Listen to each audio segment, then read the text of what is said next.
Enemy is enemy, you know. So this is what happened when they made up their mind. They will occupy certain areas on our side of the line of control to be able to dominate the highway, national highway, which is going from Srinagar to Leh Ladakh. Even the Prime Minister did not believe that these are Pakistan army people. Prime Minister himself, by the middle of June, I remember, he sent somebody to Pakistan to meet Nawaz Sharif to ask him कि ये क्या हो रहा है.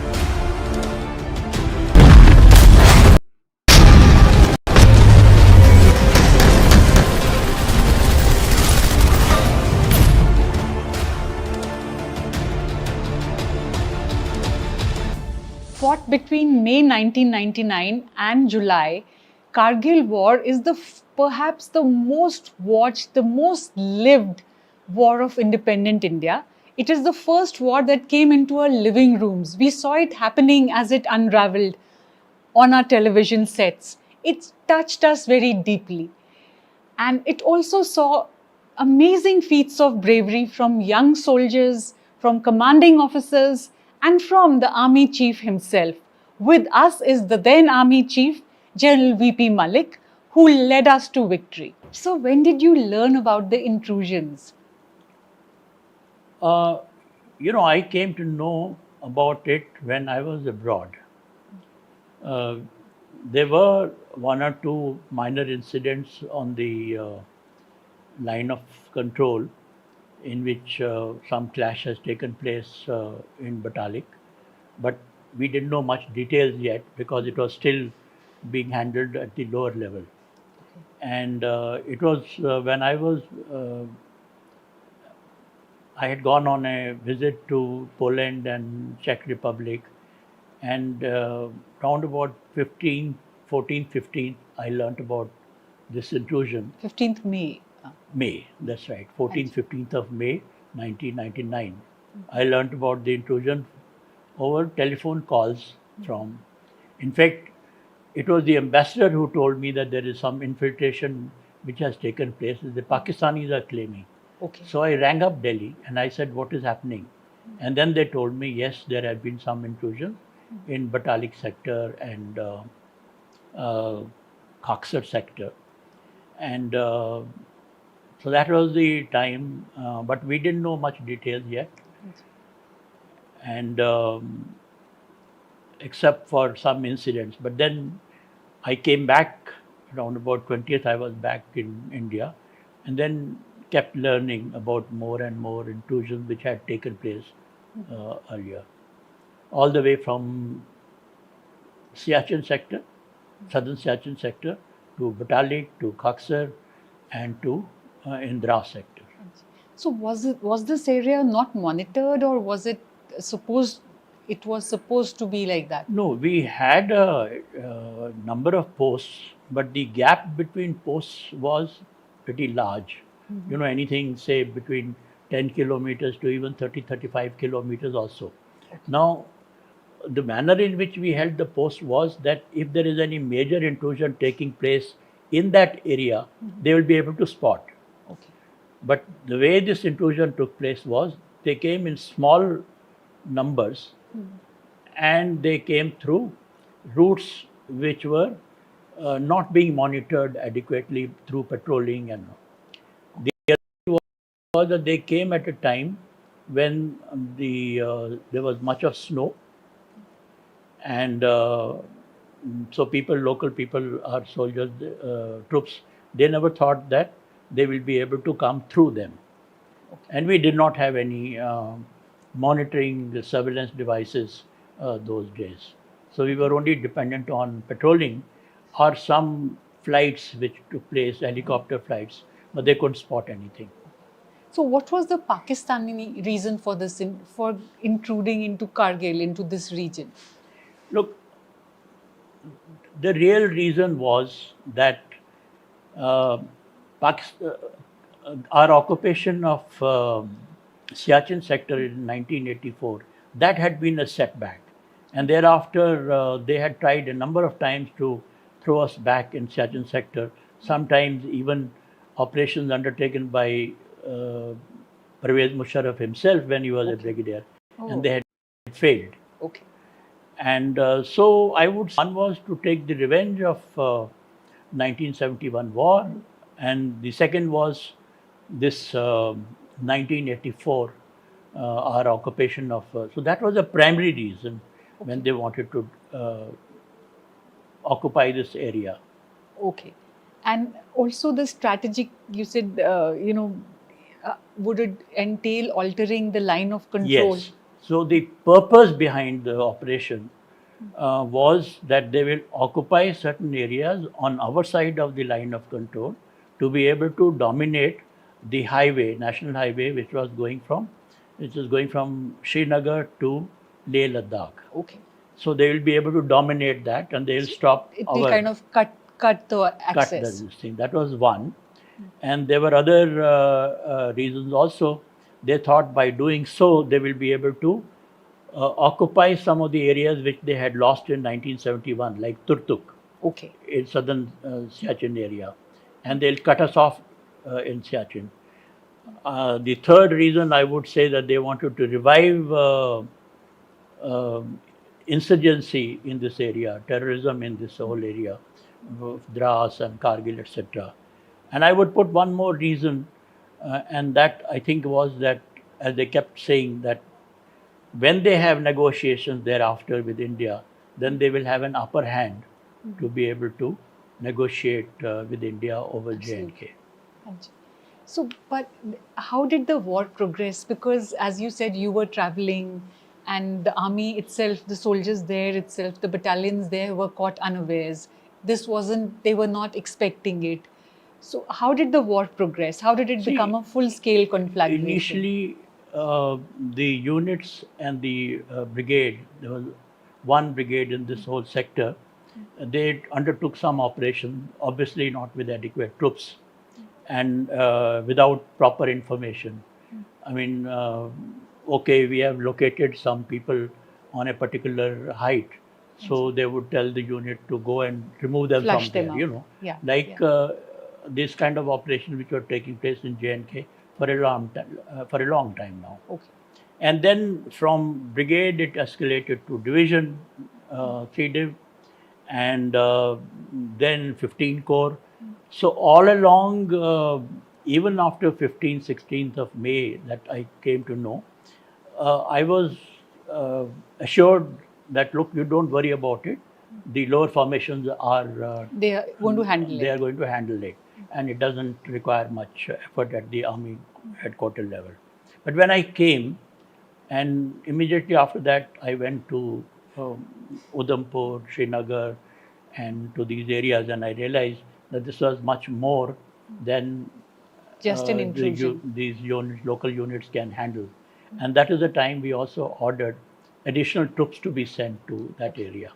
And thereafter, uh, well, I would say we controlled the operation, although the command headquarters, Northern Command headquarters, and the Corps headquarters, they were also in picture. But then final escalation took place when I had briefed the cabinet, taken permission that the Air Force as well as the Navy will participate, and we'll have a proper military strategy on this operation. And that started working from 24th of May. And then we, of course, told our local formation that you will attack only when you are ready, when you are fully prepared, and when you have gained the information. So the Air Force also played a vital role in this.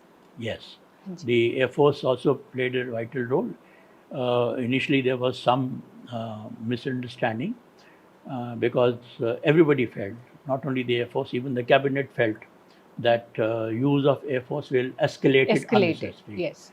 You know, but then after I came back and I had given the presentation to the Cabinet Committee on Security, then everybody agreed that yes, the Air Force should be taking part. Not only Air Force, we also had Navy taking part in this. Okay. So it was a military strategy primarily to put pressure on Pakistan on all borders, including so how the sea. did Navy come into play? A very large part of Navy from Arabian Sea, from Bay of Bengal, was taken to Arabian Sea area. and we started tailing their oil tankers all the way from Dubai to Karachi. Oh, so just putting pressure that Yes, we the can whole do idea this. was to put pressure on Pakistan Hanji. that look, we mean business, and the war will end on our terms. I mean, that was Yeah. what I told Yeah. the troops also. Yeah. And so Pakistan never initially, they just said these are not our men. Yes. So when did it become clear that it was, these were people trained by the Pakistani and the army itself was taking part in it? See, one of the first thing that we did was I told the formation after coming that I want identity of these people. It is not only Pakistan who were denying all that. Even our own intelligence agencies were saying that, look, these are jihadis. And some of the people who came in the first lot from their side, they were all wearing salwar kameez, black salwar kameez. Oh. So even our troops would say that ye jihadis aaye hain. The intelligence agencies, of course, kept insisting that these are jihadis and these are not regular army. And I said, I want identity because jihadis do not occupy ground. Yeah, yeah. You know, they fire like guerrilla, Absolutely, they fire and then they scoot. and then from they there. go. Yeah. They go away. So that was what was worrying me. And I said that we want identity. And we got the identity by the, I would say, first week of June. Okay. And that is the time I told the Prime Minister also that as far as we are concerned, we are fighting the regular army of Pakistan.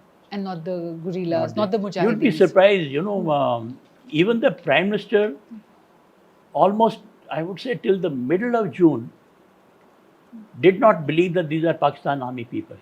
So everybody was in a denial, in a state of Everybody denial. was in a denial. I mean, Pakistanis, of course, one can understand because they wanted to deny it. But our own, it had major strategic implications. Yeah, absolutely. Because if right from the beginning we had said, okay, this is a Pakistani attack on our territory. And that's how we will defend ourselves. And that, but then it would have been declared a war right from the beginning. Yeah, yeah. Isn't it? And because people were still reluctant, people did not know. I mean, I'm talking about the political authorities and the intelligence backing. So therefore, you know, it was never declared a war. We just kept fighting in that. So not being able to identify these people right in the beginning, and the intelligence agencies not being with us all the way. So it took, I would say, there were strategic implications. And the Prime Minister himself, by the middle of June, I remember, he sent somebody to Pakistan to meet Nawaz Sharif to ask him कि ये क्या हो रहा है? You know, I mean, apparently he also had some doubt in his mind. Yeah, yeah. So it wasn't a clear cut. You could not do exactly fight it like a war and get over it as swiftly as you would have liked to. That is one. Secondly, of course, for the first time, two nuclear nations were fighting war with each other. Absolutely. So that was also in everybody's mind. And that is the reason when they gave us permission to go ahead with the Air Force and Navy also participating in this war, they put that condition that you will not cross the line of control or the border. You can't chase them. You cannot chase them into their territory. Yeah. Or you cannot strike in their territory. Yeah, yeah. So it was essentially restricted to the Kargil heights. Yeah. We were told that the mandate was that you clear the area in which they have intruded. Okay. So is it like fighting with your arms, with one arm behind, or finally you got the go ahead? No, I would still say that it was one arm behind. Yeah. You know, because in all our operation, while we were putting pressure, we did not violate the mandate given to us, political mandate. Yeah. But I must tell you here that after some time, there was some understanding between me and the Prime Minister. When I told him that, look, if we cannot clear this whole area, then we will have no alternative except to go across. Absolutely. Absolutely. And I remember that day when I spoke to him, we were walking, Brijesh Mishra was also there, And I told him, I said, please don't make a statement that I have told the forces not to cross the border. Yeah. I said, don't make that statement again. That day in the evening, he sent Brijesh Mishra on a TV network, and he was the NSA. And he said it on the channel that, yes, not crossing the border, we have told them that holds good today. We don't know about tomorrow. Okay. So that was a veiled threat. That was the way. So there was some understanding, I would say, although they never changed the mandate. The political CCS never changed the mandate, but we were prepared that in case something happens, we get a chance, we will go across. Okay. And so what were the challenges? Because it was a high altitude war and... Yeah, today people don't realize there were major challenges. First, of course, was the high altitude terrain, mountains, which we did not. And then the altitude effect is always there on the soldiers. Because the last time we fought it in 1962, we fared rather badly because of the altitude. That's right. Yeah. And here it is not Ladakh. Now we are talking of similar something. And beside the terrain part, the height which they had occupied, and the geography, the altitude, etc. The second was that we had no information at all. For almost till the middle of June, we were still trying to spot कि कहाँ पर आए हुए हैं. Yeah. And that way, the intelligence agencies were also of not great help to us. Yeah. So it was a failure, an intelligence failure. I would say yes. Yeah. The third was that we were short of equipment because of lack of resources which had been given. In fact, those days we did not have much of a foreign exchange. So the armed forces were told to have only up to 70% of their authorization. You will be surprised that we did not have adequate number of machine guns and the so artillery it was not guns, 100%, it was 70%. 70% or less. Yeah. There was we were short of ammunition, etc. So that was another big problem that we had. That's terrible. That's terrible. And then, as I said, that we were two nuclear nations, so the international community had called both, I would say, India and Pakistan as rogue nations. They were going ahead with this conflict. Going ahead with the conflict. So we just could not get anything from abroad. So there was no last minute requisition of more equipment? Very little that we got, and wherever we got also, I would say it was not of good quality.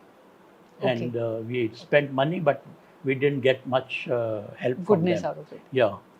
And lastly, as I said, that there were people who were hesitant in their own mind, the political authorities, whether we should give them full freedom to go ahead to the armed forces. That reluctance was there till the end, I would say. Okay. So under those challenges, we had to fight that war. Yeah, sir. And so this was also a very different kind of war besides the altitude, because it was led by young officers.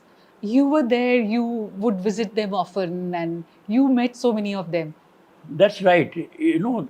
Look, this kind of war in the mountains, in high altitude, ultimately it is the units, infantry battalions, supported by the artillery and supported by some other arms. They have to fight. Of course, the others are also supporting them, but final assault has to be done by the infantry battalions.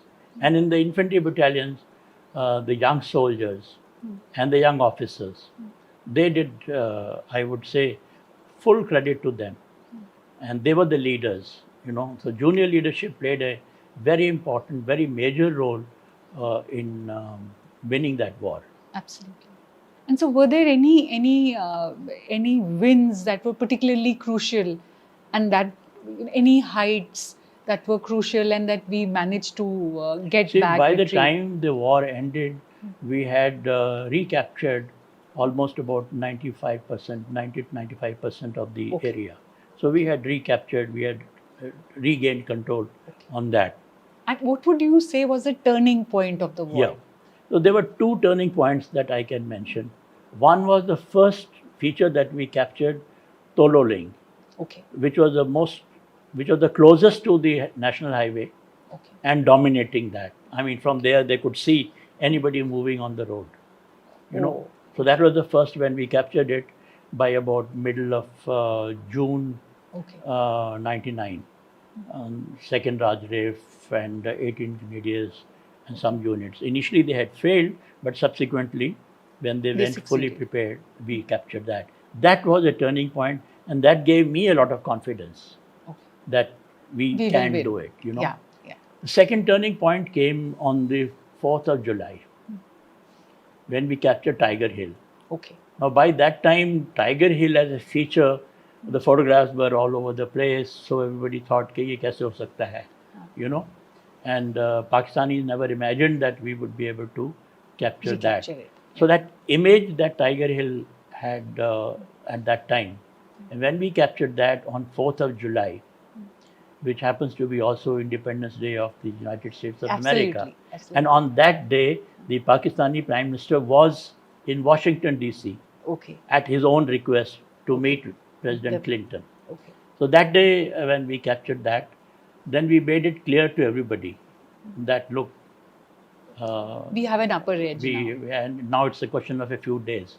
Anybody who asked me at that time, including Indian Express chief editor, I remember he rang me up and on. So I said it's just a question of a few days Yeah. more. Yeah. And that's what I told the Prime Minister also. And so, what lessons? I mean, how did Indian Army change forever after this war? Yeah, there were major lessons. And as you know, soon after the war was over, the government had constituted a committee under Mr. Subramaniam. And You know, he with two other colleagues, they went through the complete aspect of national security. So there were major, I will only talk about the strategic lessons, you Okay. know.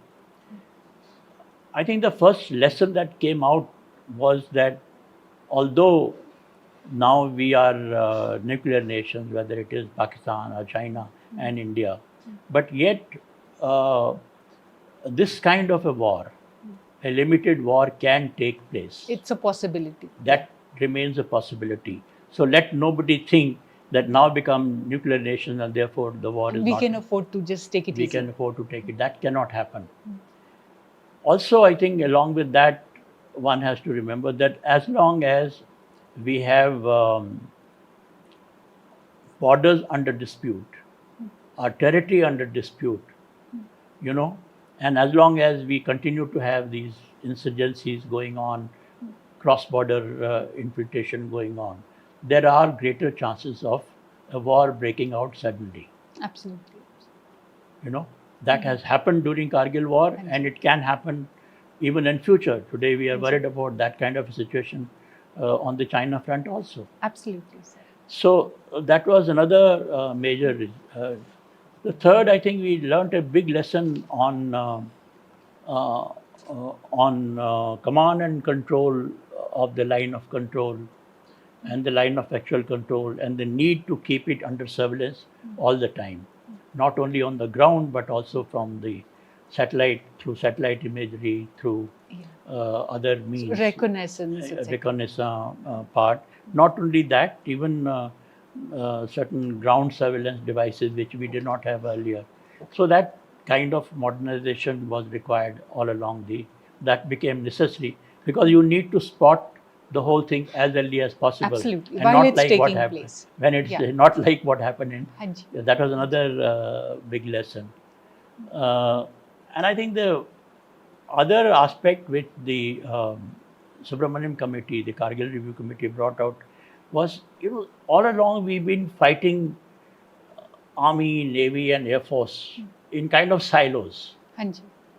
So that jointmanship was Missing. missing, or I would say less.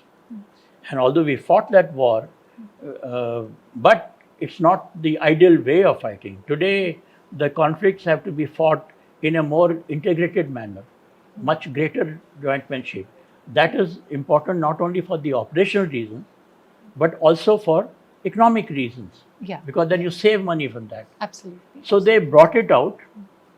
This committee highlighted that, and I think the government also accepted it. But in order to implement that whole thing, the government took a very long time. You know, I mean, as you know, the CDS, the Chief of Defence Staff, Yeah. that came almost 20 years later. Absolutely. Absolutely. And today Very, also, we you don't have, one. you know, the last CDS, unfortunately, he died in that air crash. But for last so many months, we haven't Yeah, replaced. yeah, absolutely. So I think the government needs to understand that unless you have a head who is controlling all these things and who's giving directions on all these things and who's monitoring these things, so the kind of integration and the kind of jointmanship that we are looking at, will not come about. So that becomes an important lesson, which, as I said, somehow has not been implemented adequately. And lastly, I would say that our deterrence was weak. Now, deterrence means that the other person should think twice Before making such a. Yeah. No, apparently in that event, in that case, the Pakistanis knew that we did not have much equipment. The Pakistanis knew our weaknesses, etc. And they also knew that we did not have adequate troops in that area, Yeah. Kargil and Siachen and all. And same thing I can say with China, that 2 years ago when they intruded in eastern Ladakh, again they thought that Absolutely. we were weak. And so, yeah, which is why that was my next question, that despite, I mean, these lessons were learnt, everybody understood. Yeah. But then Galwan happened, and China has been, that salami slicing technique it adopts, that's been going on. That hasn't stopped. Again, with China, we've been also having a policy of a certain amount of appeasement. We do not want to fight a war with China. I mean, that has been our this thing. And while we are defending our borders, but of course, we were hoping that after so many agreements that we've had with China, that they will not intrude. But then enemy is enemy, Absolutely. If they have made up their mind that they want to. So this is what happened when they made up their mind under the present regime that they have in China, under Xi Jinping. Because they have that grand design. Yes, they have that grand design. So as a part of the design, so they intruded in that. And we were not adequately alert, I would say, not adequately equipped to be able to take them on at that time. Much later, of course, now we've reinforced with those areas. Today, as you know, we have pumped in almost about 60,000 troops on that front. Absolutely. And so does intelligence, does it still remain a weak spot? To some extent. I mean, I've already told you about Kargil sector, but here also, now, there was some information that the Chinese were carrying out large-scale exercises in Xinjiang area, close to Tibet, very close to the Tibet border, and people didn't take much notice of it. Okay, they are doing large-scale. Yeah. It is from that exercise only they brought their troops on the line of actual control to intrude in our areas. So, I think the intelligence assessment was lacking here. Yeah. If we had alerted ourselves on that score, we would have pumped in more effort in that area. Absolutely. And so what is this threat of two-pronged war that people talk about, that China is investing a lot in Pakistan, in that road initiative? So that there could be a threat of that. There is a constant... China and Pakistan, they've had this strategic alliance now for a very long time. Okay. I mean, it's not only in terms of opposition against India, India being the adversary, but in every aspect. I mean, China has been supporting even their terrorism also today. Some of these globally known terrorists from Pakistan, China has been supporting, and they do not want them to be called as global terrorists, etc. So that kind of working together on strategic issues, security issues has been now known. Now, after 2 years ago, in 2020, there is absolutely no doubt that they are working hand in gloves, and whatever they do, they will be working together, looking at their interests together. And so today, two-front war has become a reality. In fact, some people are calling it two and a half front war, because the other half front is the internal security of these areas, Oh, J&K. absolutely, absolutely. You know, That's after all, true. the army continues to be deployed on these And issues. JK, yeah. So it's not just two front war.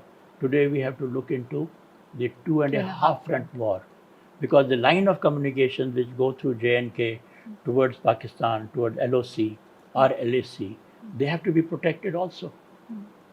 That's true. So the situation is far more, I would say, adverse, more serious security issue. And the tumult in Afghanistan, does that also? Uh, there is always a danger, but so far there are no such reports. But there is a danger, because these terrorist groups like LET and Jaish-e-Mohammed, they do have camps close to the Pakistan Afghan and border. Afghanistan border. And they follow the dictates of the ISI. Yeah. So you never know when they might again send them to enhance or to intensify the insurgency and terrorism. And so, how different? I mean, given that today you have a US missile called Ninja missile, killing just one person, and we're saying it's not a birth, it just cuts up a person. So, how is this future war, if any, even if it's a localized war, how different will it be?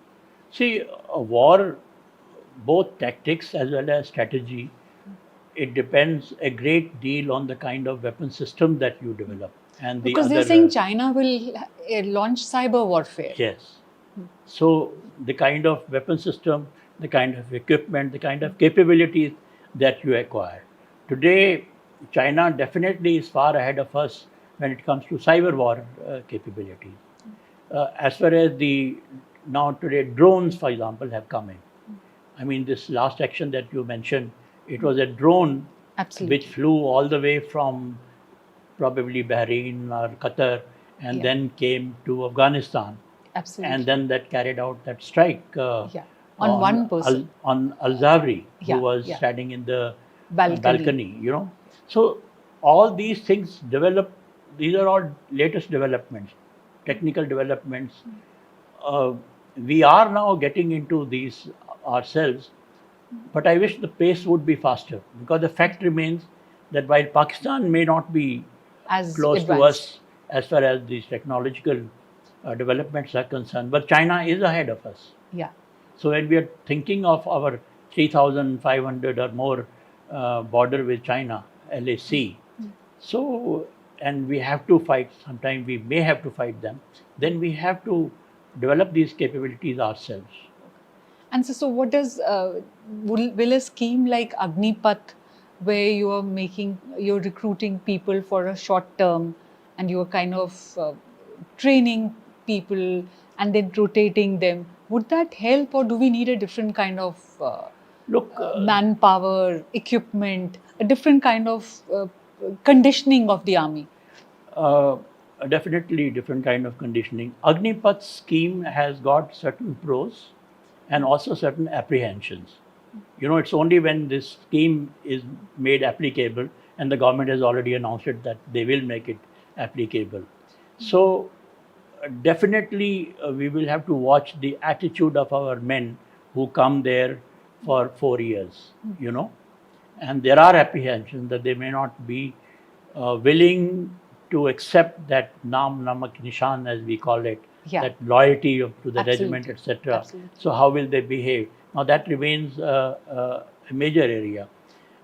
Similarly, how they will be now, the new induction that takes place, will it affect the kind of volunteers that we were getting earlier? Earlier there was no dearth of volunteers. Absolutely, and many because of it was a life made. It was a lifelong lifelong sustenance as well as loyalty to that's the. true. So there are many of these things which are taking place. But I must tell you here that the primary reason of bringing in this scheme is the money. Okay.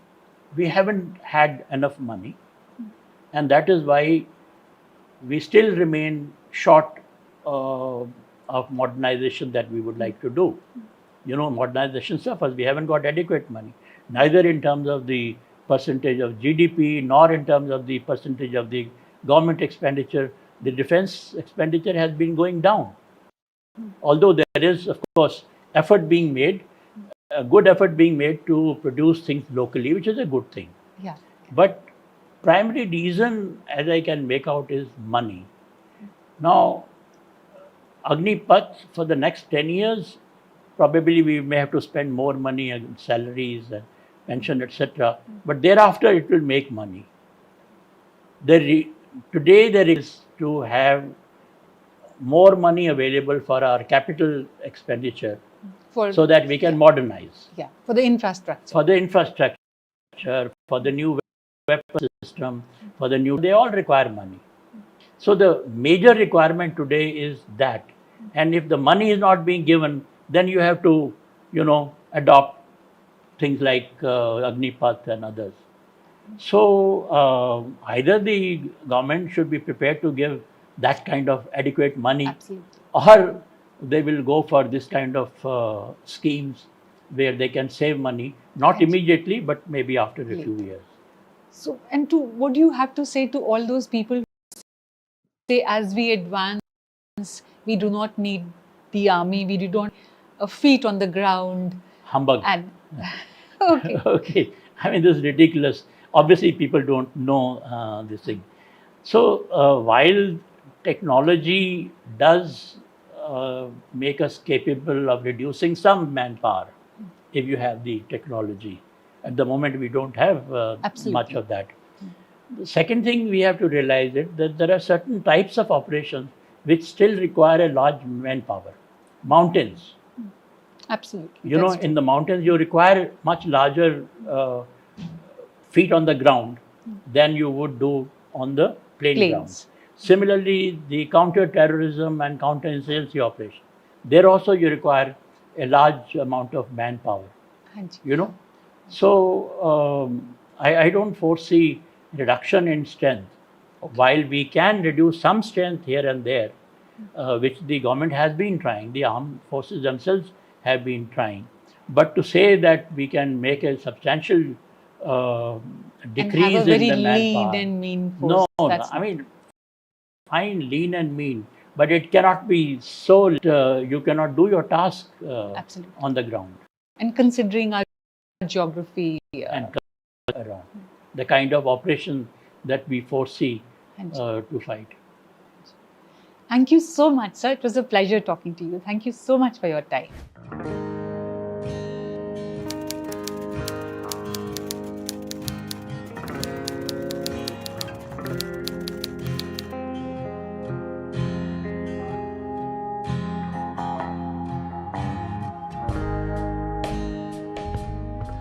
Was Vijay's room.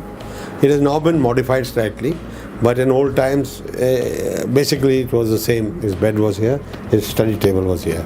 This is a military man's chart. You can see in him everything, including Osama bin Laden, is in the paper's eye. Been designed for this particular occasion, 20th year of Vijay Diwas. So you can see here Captain Vijayan Thapar and his company commander Major Acharya. And then each page has got all sets of heroes, all battles that have been fought. His first love was to join the Air Force, but somehow it didn't materialize and he came into the army.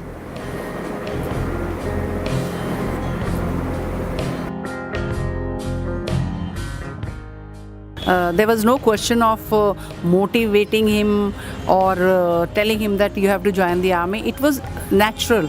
It was natural because he was the fourth generation in the army.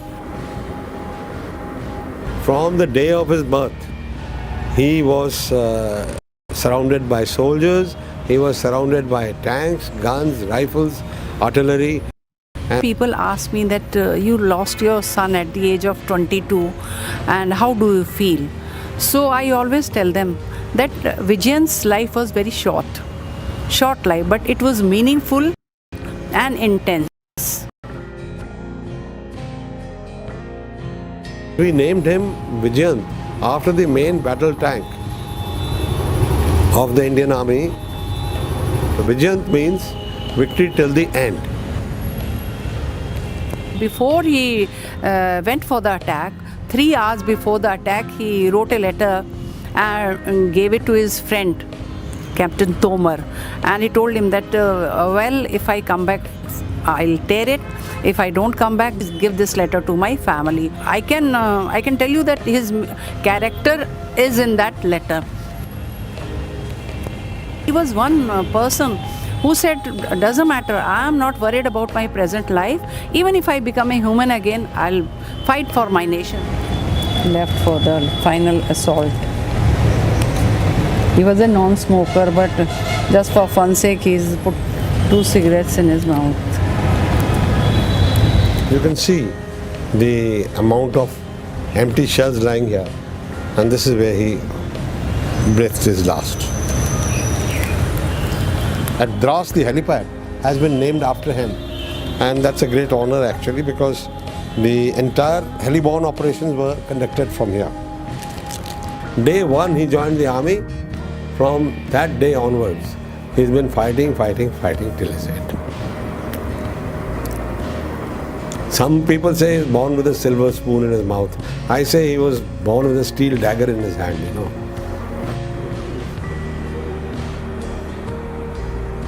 The bullets in Kargil, it could tear their bodies, but it could not tear their spirit. I'm really proud of my son, I must say. One of the letters I wrote to him, that son, in your 1 month's service, you have learnt more about warfare than I have learnt in my 37 years. Heroes will never die if they live in your hearts. And as long as they live in the hearts of the people, they are alive.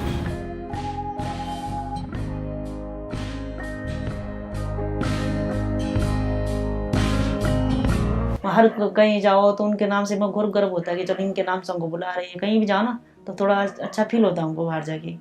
मेरे को मतलब proud feel होता है कि मैं अपने dad के उससे जानी जाती हूँ। जैसे मैं कहीं बुलाया जाता है तो मुझे ऐसा होता है हाँ हमारे डैड के थ्रू मिला रहे हैं। बहुत अच्छे थे, मजाक के टाइप के थे, मतलब ज़्यादा हंसाने मजाक के थे, कहीं भी जाते तो हंसाने लग जाते थे, खूब मजाक के थे, बहन को भी हंसाते थे। सारे परिवार में अच्छे थे, मतलब ये कि बोलते भी अभी लोग ने बहुत अच्छे थे।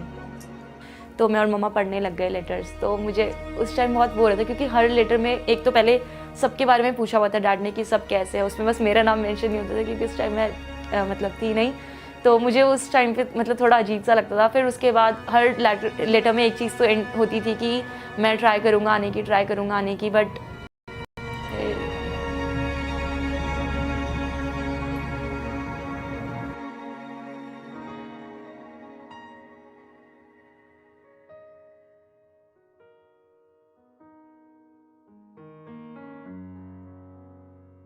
उस टाइम तो कहाँ फ़ोन होते, लेटर में बात होती थी, लेटर आते थे, 15 दिन जाने में लगते थे, 15 दिन आने में लगते थे। बस दिसंबर 24 तारीख को गए थे वो, उसी दिन मतलब बात हुई। उसके बाद लेटर में जितने आए लेटर में मतलब वही। उस टाइम बेटा मेरा 4 साल का था, नीलम थी मेरी 2 साल की, भैंस 2 साल की, ये पेटी में थी उस टाइम, 1 महीना बाद हुई।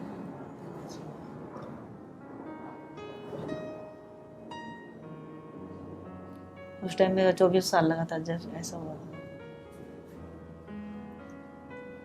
17 साल में शादी हुई थी।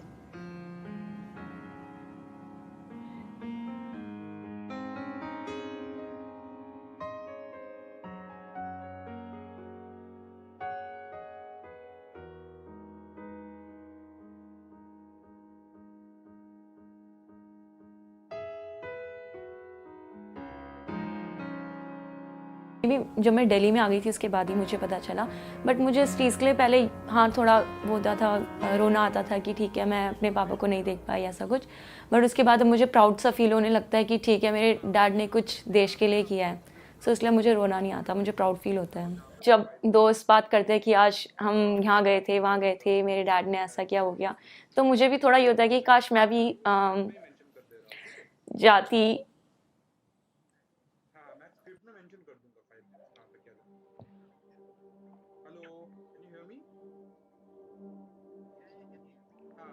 गांव में थी उस टाइम, ये बेटी में थी और सुबह का टाइम था, तो गांव में जाते नहीं जैसे काम करने, तो आर्मी वाले आए दो, तो उनसे पता चला जब छुट्टी आते थे बोलते कि मतलब जब मैं क्यों चाहते तुम जाती हो, मैं तुम्हारे लिए छुट्टी आता हूँ, तुम मैं क्यों चले जाती हो, से बच्चों के लिए ना ऐसे, तो आते रहते छुट्टी उट्टी। मतलब कितनी छुट्टी है, कितनी बार आते हैं? कहाँ मतलब साल में कभी 2 महीने की या मतलब कभी 10-15 दिन की ऐसे। स्टार्टिंग में जब मम्मा ने बताया कि हमें द्रास बुलाया है, तो मुझे लगा, मैंने सुना नहीं था, मैंने सोचा कि ठीक है अच्छी जगह है, कश्मीर में है, घूमने लायक है ये। तो जब मम्मा ने बताया कि वहाँ पे पापा की वहाँ पे वॉर हुई थी, ये सब हुआ था, तब मुझे ऐसा हुआ कि नहीं अब तो मुझे जाना है, मुझे देखना है वहाँ पे ये वो। फिर जब वहाँ पे जाके उन्होंने बताया कि यहाँ पे लड़ाई हो रही है टाइगर हिल में, यहाँ पे लड़ाई हुई थी, उन्होंने जब सब बताया स्टोरी वहाँ की, तो मुझे वहाँ पे मतलब इतना प्राउड फील हो रहा था कि मतलब वो एक्सप्रेस नहीं कर पाती मैं। मगर आर्मी वाले अच्छे लगते हैं, जब कहीं वो तो आर्मी के नाम से थोड़ा ये हाँ अच्छा लगे मगर।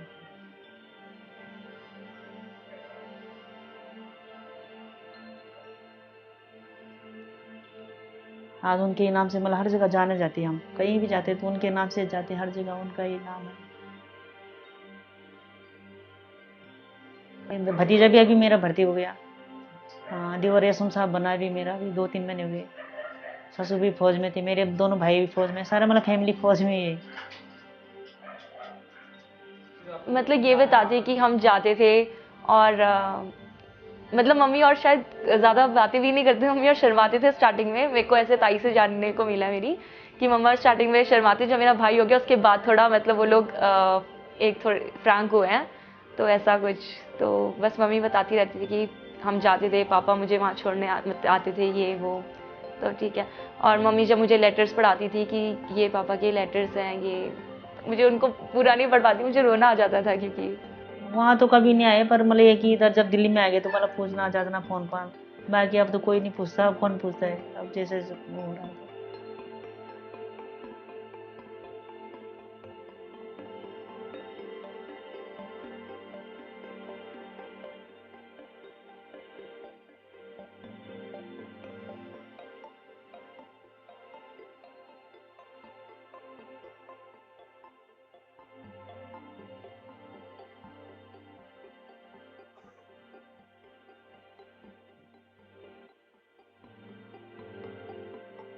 डैड आप मेरे साथ इस साल हो नहीं, बट ठीक है, मैं चाहती हूँ आप नेक्स्ट जन्म में मतलब मेरे साथ हमेशा रहना, और ठीक है मुझे प्राउड फील होता है आप मेरे साथ हो। I love you dad.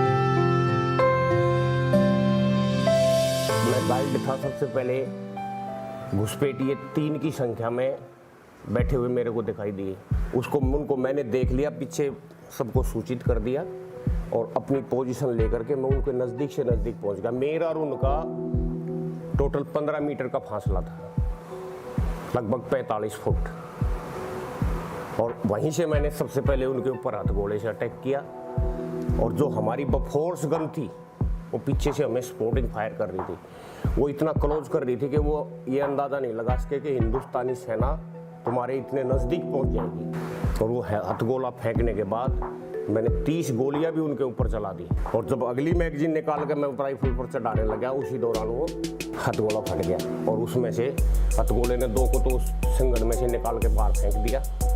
एक को चोट लगी, उसको भी फिर मैंने वहीं पर समेट दिया।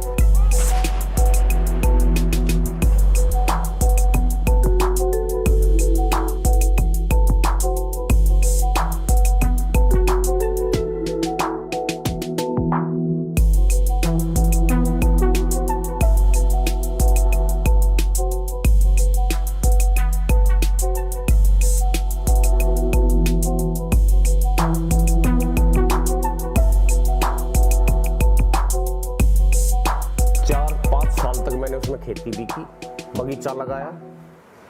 जो पैसा कमा के लाया था वो पूरा पैसा मैंने उस जमीन में खर्च कर दिया। पेट्रोल पंप मिलने की संभावना हुई, बीच में कुछ राजनीतिक लोगों ने अड़ंगा डाल दिया। और फिर जब मैंने उनकी बात नहीं मानी तो उन्होंने मेरा पेड़ भी उखाड़ लिया, 200 आदमी डिपार्टमेंट के भेजकर, 2 ट्रैक्टर भेजकर, जीसीबी मशीन भेजकर।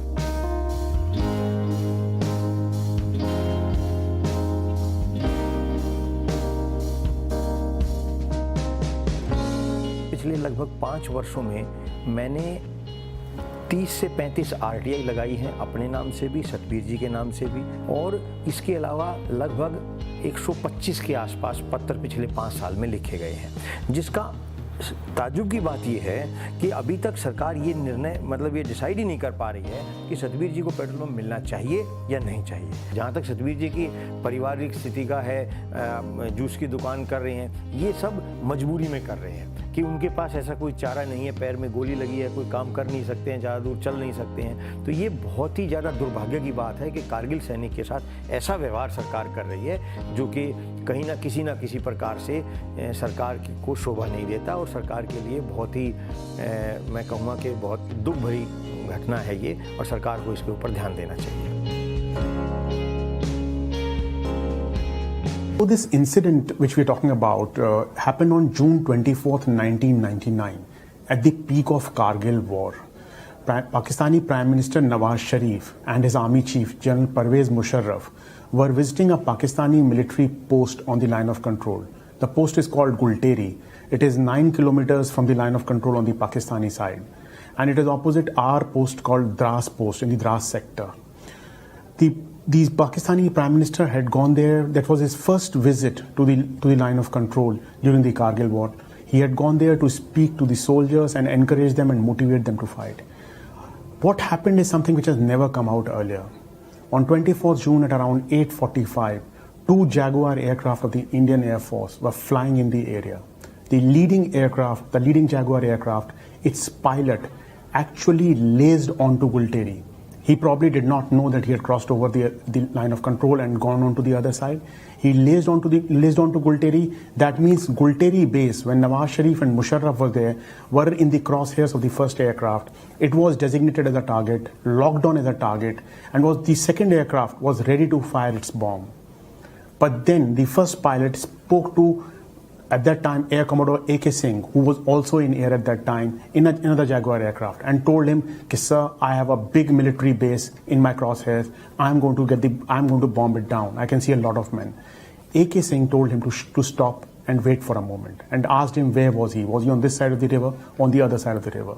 When this leading pilot told A.K. Singh that he was close to a river, A.K. Singh guessed that it was Gulteri. He told him not to fire there. Also, A.K. Singh knew this pilot from his younger days, and A.K. Singh knew that this guy was impetuous.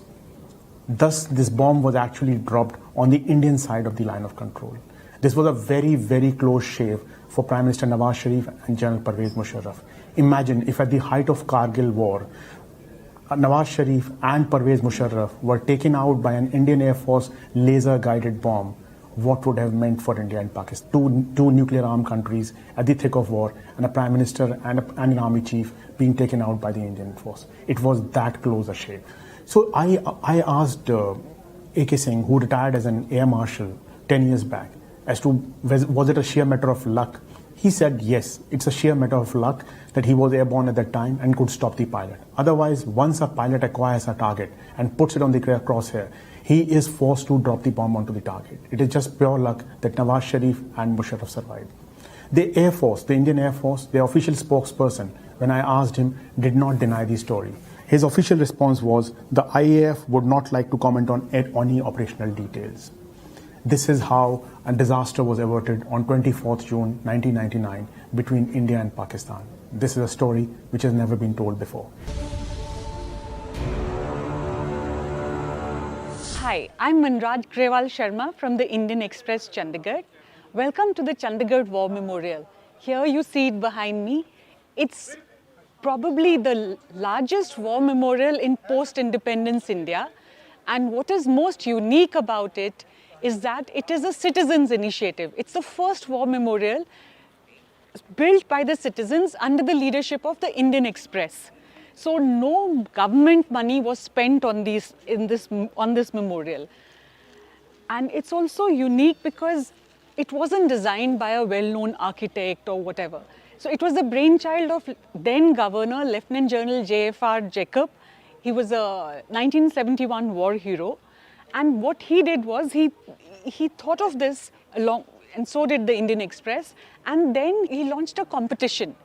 So he invited students to come up with their models for memorial, and 2 students of Chandigarh College of Architecture, their model was accepted, and the war memorial is based on their model. 2 students called Shivani Guglani and Nanki Singh. And then the model was given to the Urban Planning Department of Chandigarh administration, and they set it up. So finally, the foundation stone was laid in 2004, and the memorial came into existence in 2006, and it was inaugurated by then President Abdul Kalam. With me is our defense correspondent, Manoman Singh Chinna. He's covered defense extensively, and especially the Kargil War, the aftermath, the Kargil War itself. So tell us a little bit about how did the war start? Well, Manraj, as is now commonly known, that the war began officially in May, though, again, there are 2 aspects to it, that the actual hostilities in intensive warfare started in June. But it was in the first week of May that the intrusions in Batalik sector were discovered by a local shepherd, who then informed the nearest army battalion. And that is how the first information that Pakistani intruders have come into our side of the line of control in Kargil and Dras areas, and which is how the army then was tipped off. And then the great mobilization started to rush troops to that area so that these Pakistani intruders could be thrown out. Okay. And how long did it carry on? Because initially it just started off as a minor operation. That's true. Right? That's true. So initially the full impact of the intrusions was not known. Initially it was thought that it was only in piecemeal areas that the Pakistani intruders had come and occupied certain heights. But gradually, as more army units were pushed in, and as more information started trickling in, including the intelligence input, satellite photographs, on-ground surveillance, it was found out that there was a wide front over which the Pakistanis had come and occupied certain strategic heights, and which is why then the mobilization had to be on a greater scale, and artillery, missile units, and all the additional paraphernalia along with the troops had to be sent in. All right. And because for a long time, it also led to a lot of casualties. Correct. So what was the total number? Well, there is dichotomy about the total number, but it was certainly more than 500 fatal casualties suffered by the Indian troops, primarily because this was a war which was fought in the mountains, where the defenders, the Pakistani intruders, were sitting at a height, and whereas the Indian army had to go up these heights, and they definitely had an advantage because they were sitting there in small numbers, whereas the ratio of attacking force to the defending force in mountainous areas is of the ratio of 1:10. So for every 1 Pakistani intruder, we had to send in 10 soldiers. So therefore, our manpower was more intensive and our casualties were more. All right. And also it was a very interesting war because it was beamed live. So how did it impact the army action, the battle itself, the war itself? This certainly was the first war or conflict, we can say, which was televised to the drawing rooms of people of the country, and then there were reporters from print as well as electronic media who were present on the spot, and often they were also accompanying the assault teams to a certain point. For example, we had an Indian Express reporter named Vikram Batra who actually accompanied assault teams and went along with them when they were trying to capture peaks. So the television crews definitely helped make it a televised war, and this was something which captured the imagination of the nation. All right. So did it work for the army, as in for the army's morale, and operationally did it do them any harm? Because there were reports that sometimes the television reporters would, in a certain case, say, you know, our troops are stationed here, and the enemy burst would start on that location. There were reports that something of that sort, Chief of Army Staff General VP Malik had clarified that nothing of this sort happened and that it was all accidental. But yes, as you rightly said, this did result in boosting the morale of not only the troops who were actually fighting in that area, of the common population of this country who were sending the young men to fight in this war. So it was a very motivating factor, and it brought the country together. Absolutely. And also this war saw many young leaders, it was led by, the assault was led by young officers, second lieutenants, captains. Absolutely. So, in any case, these young officers, as you said, they are the cutting edge, and they are the platoon commanders, they are the company commanders, and they are supposed to lead into the battle. But here again, because of the terrain, because of the need for physical fitness, even, you know, senior majors or even younger lieutenant colonels who were beyond a certain age, they could not function at those heights as effectively as perhaps a 24-year-old or 25-year-old would. So therefore, definitely it was a young soldiers' war and a young officers' war too. Okay. Any interesting anecdotes? You know, there were, I believe, the Indian Army sent back bodies of Pakistani soldiers who were felled here. And there was this officer, you wrote about him, who kept a letter saying in the pocket of, I am not clear about that. Correct. Yeah. That was Brigadier Bajwa. He was commanding 192 Mountain Brigade, and his brigade was the one which first captured a live Pakistani soldier who was taken prisoner of war. So that, you know, really certified the fact that the Pakistanis were intruding on our side, though of course their dead bodies had been recovered earlier. The same Brigadier Bajwa also recommended a dead Pakistani officer whose name was Captain Colonel Sher Khan, who had died in action on Tiger Hill. Okay. So what Brigadier Bajwa told us was that he put a chit recommending this officer for the highest gallantry award of Pakistan Army in his pocket when his dead body was being sent back to the Pakistan High Commission for repatriation. And then this officer did actually get the Nishan-e-Haider, which is the highest gallantry award for Pakistan Army. All right. And this war, did it bring about any change in the Indian Army? Yes, definitely it brought a change in the tactics of the Indian Army, in the deployment of Indian Army, where we had just one division which was looking after an entire front comprising Kargil, Dras, Siachen Glacier and the Chinese front. We now have an entire corps. And after, of course, the Eastern Ladakh incidents, we have two corps almost sitting in an operational posture. So this has resulted in a great deal of soul searching by the Indian Army also. There was a Kargil review committee which was formed and which gave far-reaching consequences. But one of the major recommendations of the Kargil Review Committee was setting up the Office of the Chief of Defence Staff, which of course happened just a couple of years earlier, and we have of course lost General Rawat in an accident. But that office has been instituted. आज कारगिल की इस विजय भूमि से आप सब जवानों के बीच से मैं सभी देशवासियों को और पूरे विश्व को दीपावली की हार्दिक बधाई देता हूं।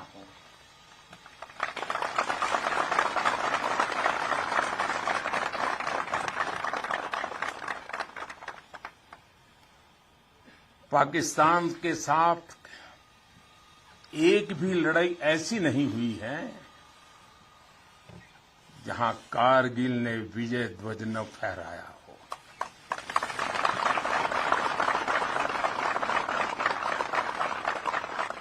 आज के वैश्विक परिदृश्य में प्रकाश का ये पर्व पूरे विश्व के लिए शांति का पथ प्रदर्शन करे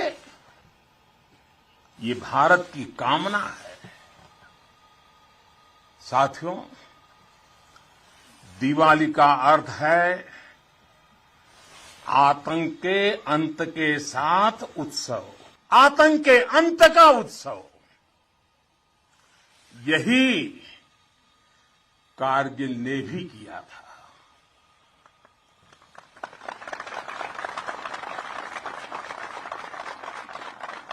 कारगिल में हमारी सेना ने आतंक के फन को कुचला था और देश में जीत की ऐसी दिवाली मनी थी, ऐसी दिवाली मनी थी कि लोग आज भी याद करते हैं। मेरा यह सौभाग्य रहा, मैं उस जीत का भी साक्षी बना था और मैंने उस युद्ध को भी करीब से देखा था। मैं हमारे अधिकारियों का आभारी हूं। यहां आते ही मुझे 23 साल पुरानी मेरी वो तस्वीरें दिखाई जो पल मैं आपके बीच में बिताता था।